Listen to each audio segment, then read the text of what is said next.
never perfect. Man. Always fun. Deanna and Justin in the moment. Justin, you have to update us on something that we skipped last podcast. The Forgetful Groomsman. He forgot the tuxedo. Yeah. The wedding. I don't think anything happened. I think we revisited in my group chat and continually call this person we do not know an idiot, but me and my dad had this discussion yesterday, and my mom. Again, I truly can't. I can put myself in people's shoes, right? I think pretty easily. The only people that we collectively, and myself probably the most, is putting myself in people's shoes who are constantly late to things. That's it. I can't fathom it. Literally cannot. I can't do it. It is beyond me. It will make my brain explode. He just forgot it, and the pictures from the wedding are nice. They did a couple reels. Yeah, it was fine. Everybody looked good. The people who got married are just hot people to begin with. Oh.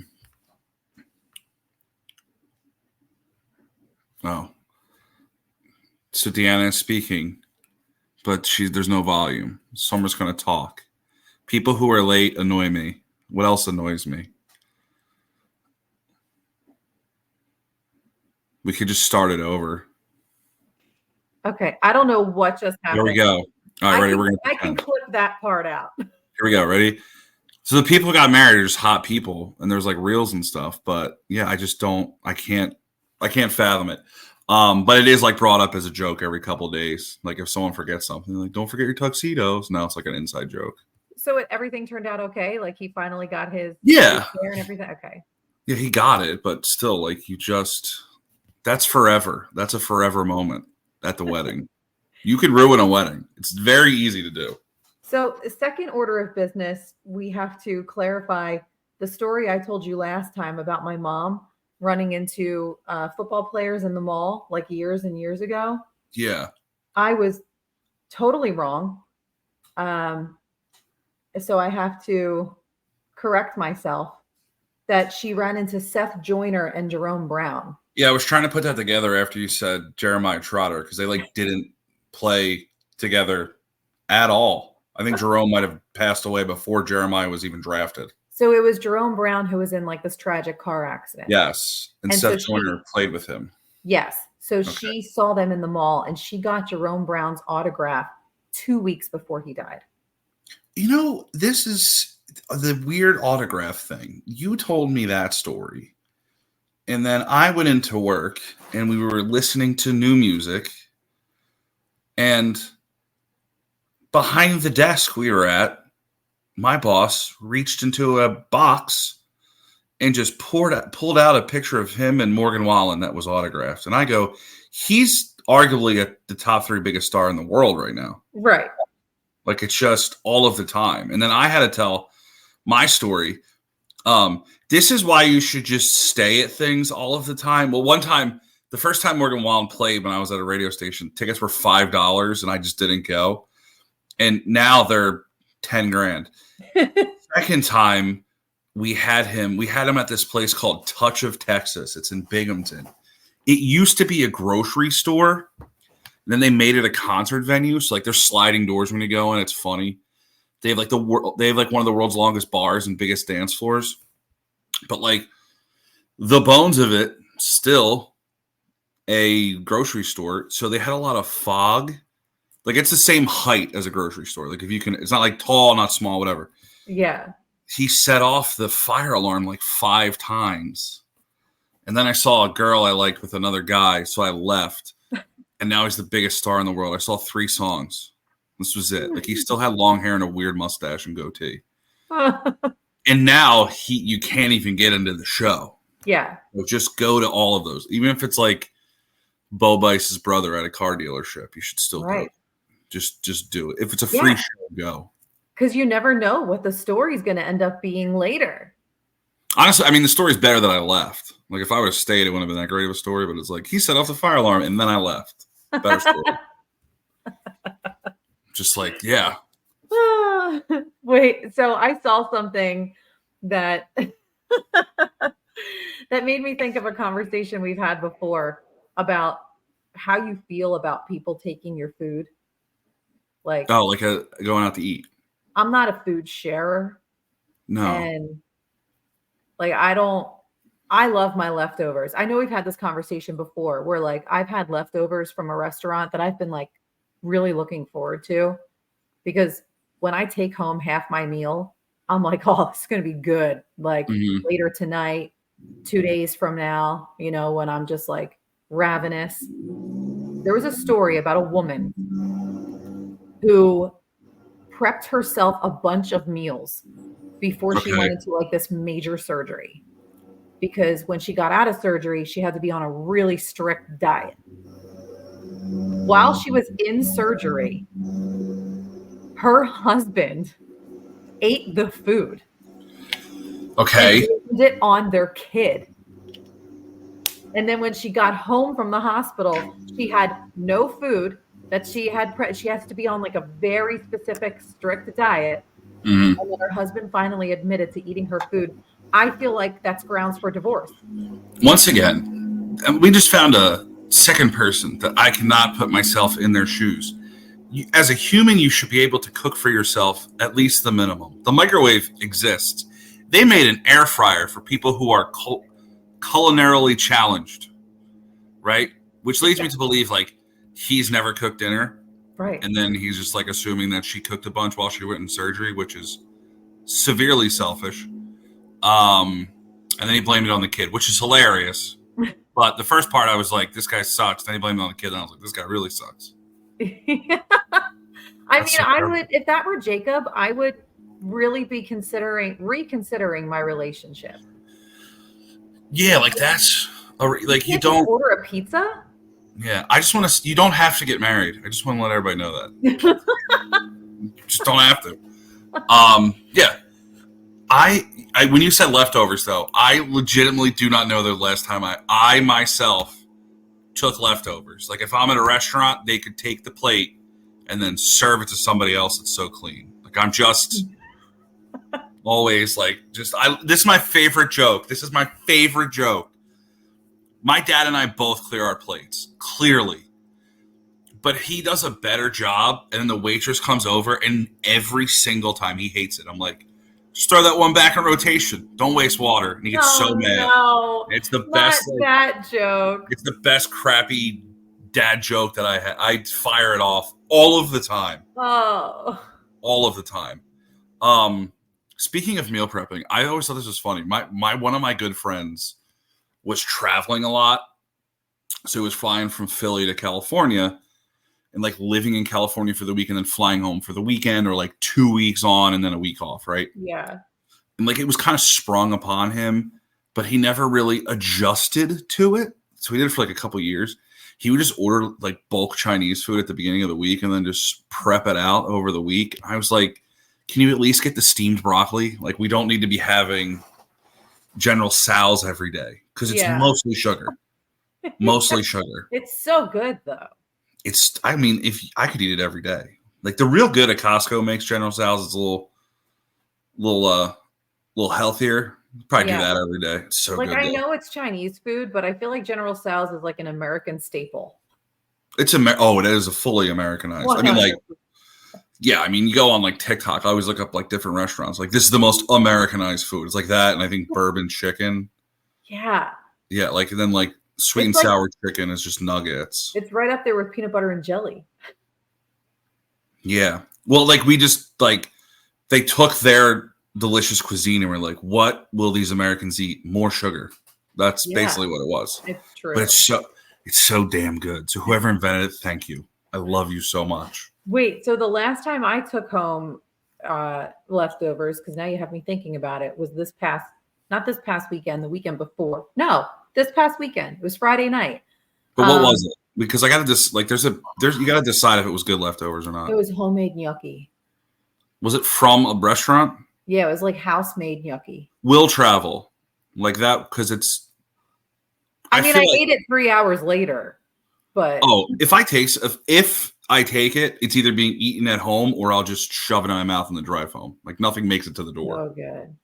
Gnocchi travels well though because I feel like it just gets better as it sits. It just absorbs. And the sauce was different. It was the color of vodka sauce, but it was like a little briny because it came with like little blobs of olive tamponade on top and ricotta cheese, and it was just like out of this world.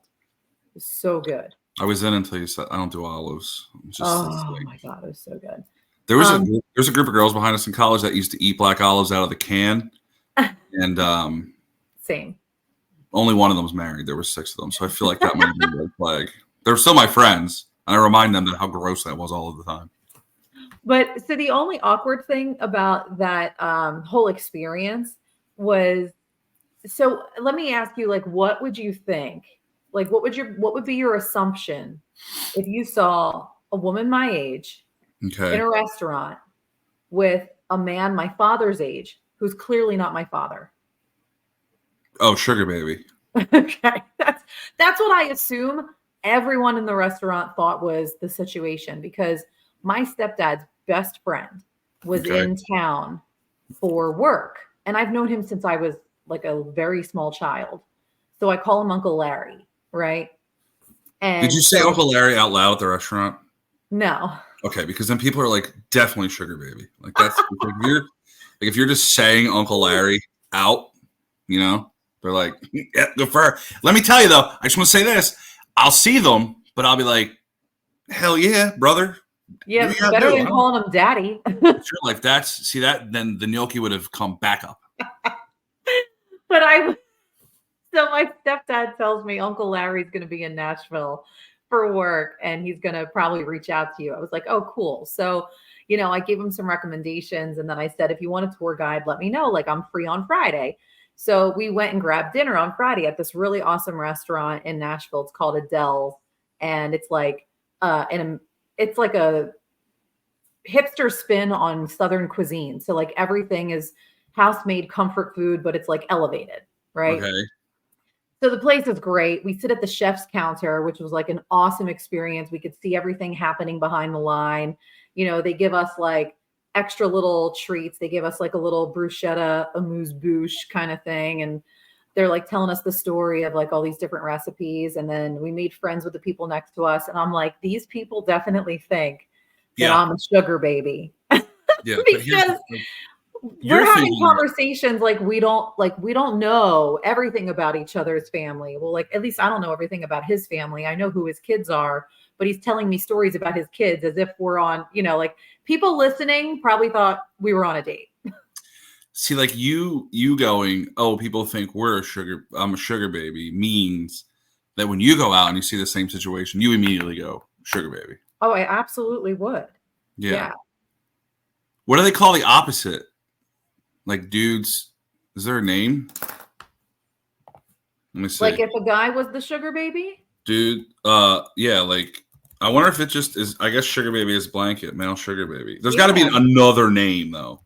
I feel like it would be the same thing.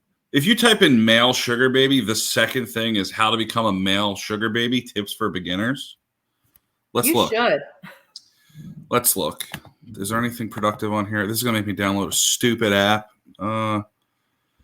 Okay. Okay. So there's 3 sites for male sugar babies. 1, Cougar Life. 2, Adult Friend Finder. And number 1, Cougar pour moi. So which is a cougar for me. That's step 1. Characteristics: willingness to provide companionship and emotional support to their older partner. Okay. Step 1, define your preferences and goals. Let me tell you, it's to get money. 2, look for platforms that have a strong record of connecting sugar babies to legit sugar mamas. We already heard 3. Put yourself out there by creating a perfect male sugar baby profile, personality, interests, what you have to offer, which I feel like is just pictures of something. Stay cautious, be confident and authentic, and be clear about your expectations. I feel like you'd be a good sugar baby because you could be like, I will cook for you and I'm funny. If I go to Images Mail Sugar Baby, I look like none of these people though, so I think I'm all right. Most Like, older women just want companionship. They don't, like it's well, not. I think they want a little more. I'm not gonna lie. I think we're being too hopeful here. I think we're being, and then a sugar baby costume comes up, so that's fun. Baby costume. What does that look like? Like Can you those, present it? it's like the candy, Oh, a sugar the yellow daddy? red. It's like a baby costume. Can you pause for 1 second? I have to go see if these guys are okay. There's so much going on outside. Okay, I'll be right back. Okay. I'm out of breath. I just ran in. We have landscapers. So my dad and I did like a paver porch like 20 years ago. Yeah. So to get it re-leveled. They take the whole thing apart and then they put it back together. It's very impressive. Like, because it's like intricate design. It's like a big puzzle.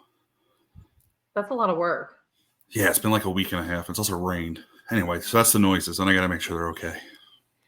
You know what I saw recently? This is like totally unrelated to what you just said. I'm jumping subjects, but this is wild to me. Like, you know how everybody in your house has their own vehicle? Yeah. Like you have a car, your mom has a car, your dad has a car. Like everybody has their own car. I saw a post that said something about a husband and wife who just, when they're leaving the house, they just take whatever keys they grab. I can't do that. Like there's no assigned vehicle to each person in the house. How? I guess if like someone's working at home, but the problem is like, so my mom commutes like 45 minutes. My dad's the same. Me the same. So it's like we have the setup in the car ready to go. Yeah. If you're like working at home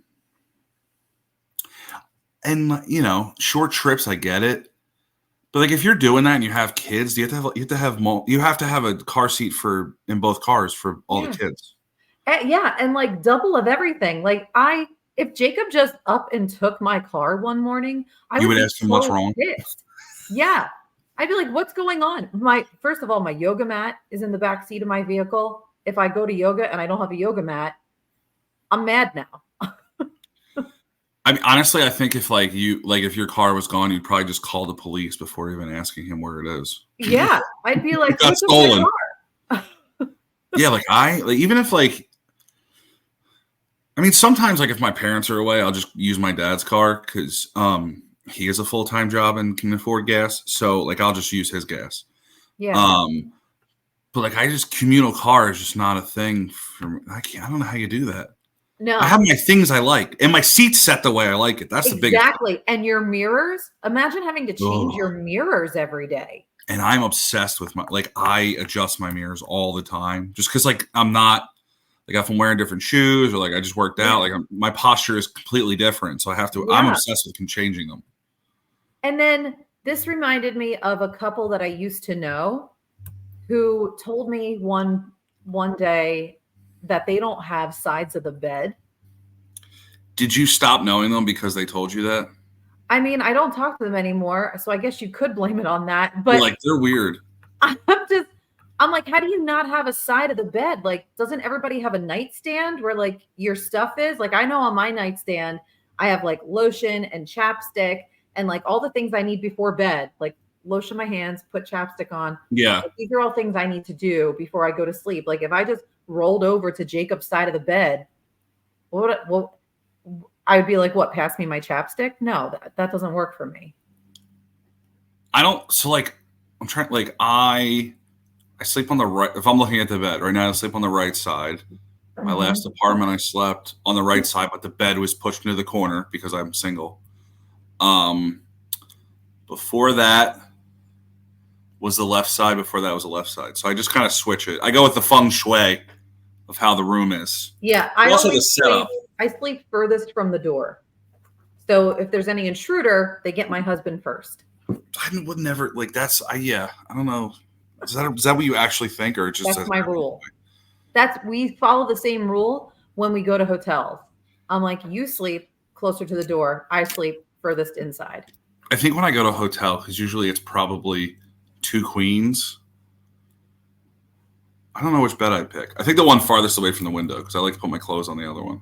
Oh. Yeah. I don't know. It depends. Honestly, I just do it. I don't really think. I would probably pick closest to the window if it were farthest from the door. Okay. I guess like the only thing I could really get is like the living room. But everybody kind of has assigned seats in the living room, even though it's unwritten. Same with like the kitchen table. Yeah. Yeah, there's an unwritten rule when it comes to seating. Like, you don't just go ahead and like jump in a different seat every day. You're going to throw off everybody's routine. I feel like the people who just rotate cars and like spots on the bed, they say they're free spirits, but they're just in a cult. They're probably sociopaths. Or an MLM. They're just somewhere in there. Like that's the first step. They sell first form. Yeah, I'll tell you what though, that stuff tastes good. I can't hate like I remember when vector marketing was a thing and that was the branch of Cutco. So like they would snipe all these high school kids and then you would go to the houses and cut pennies and do that.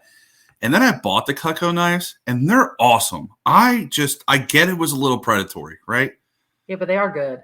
And then I moved to Olean, New York. The worst, I didn't love it, but that's where Cutco's from, and I got my knife sharpened all the time, and I went, this was the best damn investment I've ever made. My cousin used to sell Cutco knives, and I watched him do a demonstration one day where he just like took a piece of celery and had the knife stable in one spot and just kept like lifting it and putting it down and like pushing the celery through, and it was like... I don't feel bad if the product's good. Like, I get it that it's kind of predatory multi-level thing, but if the product is good... It's all right. Most are not. I just will put that out there. But this, very good. I endorse Cutco knives. Please send me more. Send us more samples. So we had my mom's party yesterday. But before I tell you about that, we got like a poster with her name on it. And then people signed it. And people spelled her name wrong, even though it was the biggest thing on the poster. They spelled her name wrong? People who have been her friends? Well, it's on the poster, too. Like, some were fringe friends, I would suspect. But oh, so the poster people didn't spell her name wrong. No, the people signing it did. That's wild to me. How long have they known your mother? Not that long, but I'm realizing that. That's how you can tell how long someone's known you, is if they can say or spell your name, right? You know it. I don't know. You have 2 N's. A lot of people have 1 N. I've known my maid of honor for 20 years, and she still pronounces my last name wrong. That's funny. Isn't she a teacher too? I'm kidding. Really set that one up for me there. Yeah, and like language arts. It's even better.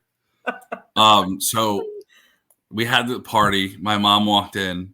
I made her walk. So we went up the back stairs to this upstairs part of a bar, which I'll get to why it was there. And I made her walk in first, and everybody yelled surprise. And I thought she was going to pass out. Like, my dad was behind her, thank God. Then my aunt ran over. There's like a video of it. And I'm like, she's going to pass out. Oh, my God. And then I walked in the video, and I was like, my hair looks good. So that was like what I took away from it. Anyway, so we have this surprise party. Now, my parents' anniversary was in May, okay? So my dad buys my mom a new ring, which is like a normal thing. Right. Then they're like, we have a trip in November. And I went, okay. So Dad's like, I don't think we really need to have a party. And I went, your timing is almost cursed. Your timing is crap. Those 2 things. There's one thing in the middle. It's her birthday. We have to do it. So we're like, all right, let's think about it. So then like 3 months ago, we get an invitation from my aunt, her 60th surprise party. I'm like, well, now we have to do it. Then last weekend, my aunt and my uncle had a surprise party for their 50th wedding anniversary. So I'm like, we have to do this now. Oh, so wow. Like 2.5 months ago, we schedule the party. We go to the bar the next day. The guy almost spoils it, one of the managers, because he didn't see my mom behind the bar taps. So we get past that. We throw her off the scent. This is the lie that I created. I went through multiple scenarios. We've talked about how when we were together every day, I would go through in my head what you would say to me and how I would respond. I did this with my mother because I know her the best. I said I was doing an Eagles ticket giveaway yesterday. I told her on Monday of last week, and I said it's either at 3 of these places. 3 places of which the radio station has been at. Okay. I have worked an event there, and she has been with me. Okay? Scent is thrown off. So then on Wednesday, I told everybody in my family, don't lie because you suck at it, and I get paid to lie. So then on Wednesday I said, hey, it's probably at this place. We're doing an Eagles ticket giveaway. We got free beer and free food from the beer vendor. End of message. Thursday, I say, we're bringing the cash cube, and I have people at work make fake dollar bills with my face on it, so it looks like those are the things you grab in there. Right. Sunday, 20 minutes before she arrives, I said, hey, we have to set up upstairs because the cube doesn't fit anywhere else in the bar. And here's how I knew the lie was great. Because she hates sitting upstairs for Eagles games, and she complained the whole 10-minute ride over to my father. And I went, we have her hook, line, and sinker. Now, there's some variables in there. Like when she showed up and I met them outside, where's the station vehicle? I would have said, there's low tire pressure. We sent them to Wawa, which is half a mile away. But while I was there, I spotted another white van, and I was like, I can just tell her that's the van. I thought of every single thing she could respond with. But then when I told her that we were giving away Eagles tickets, I knew she would invite people. So we texted them, and I gave them a script on what to say. So this is a very intricate lie. Wow, you really put a lot of work into this. Because I don't trust anybody else to lie. Like then yesterday morning, my dad was talking too much, and she went upstairs. I was like, you should shut up. Just act miserable. And he's like, what if she wants to go early? And I said, there is one tried and true thing. If you have to stall, just say you have diarrhea. Yeah. Because you can knock 20 minutes out easy. You can knock 2 10s, 120, 4 5s, 4 5s. Maybe more. Just say you have to go to the bathroom. Just be like, I can't stop pooping. And that will, if you ever have a surprise party and you have to stall, just fake pooping. That's it. It's very easy. So we had the party. It was good. We had a hot dog bar. I bought her a jersey that has her name and 60 on it, but I gave it to her on her actual birthday. Nice. To throw her off. It's funny because now she's still trying to figure out what was a lie. Like I have to work this week, and I have to now preface, like, this is not a lie. Like I actually have to work. Like I have to go in this day. And she just like slowly figured out what I was lying about for like a month. She still has not uncovered some of them. So now we don't know what's real and what's fake. Well, we live in a simulation anyway, so. That's it, though. This is the last surprise. We flew for her 50th. We flew her friend up to the shore that she hadn't seen in 20 years.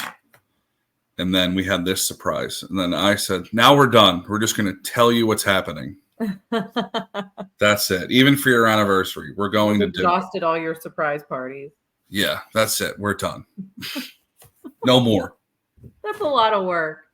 It was a good time. A lot of gifts. I mean, like a lot of home goods gifts. We had cookies that said home goods on them. Does she like home goods that much? Yeah. So they're like, you should probably like give a little speech. And I was like, all right. So I'm like thinking, I'll tell you my speech. It was quick. Well, our neighbors that couldn't come called in and were like, we're going to order 50 shots. And I go, all right. They're green tea, so they weren't. So I'm like, we'll do a cheers. So I got up there and I was like, thanks for coming. I'm not going to talk long because I'm not getting paid. And then she loves hot dogs at this bar, so we had a hot dog bar. So I was like, thank you for coming to celebrate my mom and her 3 favorite things: home goods, hot dogs, and hot gossip. Big laugh. And then we did a cheers. And then we sang. And if you ever need to write a speech for anything, hire me because I will literally murder it for you. I will write it for you. I came up with that in 30 seconds. Just in a GPT or just in chat? What would you? Yeah, I'm just going to be speech writing for people who are idiots. Don't mess up your speech. That's what it is. Like someone was a maid of honor like a month ago. Her speech was 2 minutes and 45 seconds, which I always say is the perfect time for a speech. That's good. Said the best man was like 12 minutes long. And I go, that's too long. Too much. It's just, this is the speech writing is easy. You just take 3 things and then wrap it up. 3 highlights. You don't have to tell all the stories. You don't have to prove that you guys are friends. They proved you're friends, especially at a wedding, by asking you to be. Not everyone needs to know all of the crazy times you had together. The word marriage from Webster's dictionary. Like, don't do that stuff. I hate that stuff. Anyway, it was a good surprise. One time where I was really going through a terrible breakup. No one wants to hear that. Well, everybody's been through it, brother. No one's here. Tell me something good. All right. Well, that brings us to our time. Okay. We have a lot going on outside, so that's why I'm. Yeah, and I can hear the people getting ready to vacuum our hallway. So they're vacuuming our porch and they're vacuuming your hallway. 2 totally different things. Probably the same sediment, though. Probably. All right. Bye, mayonnaise. Okay, bye.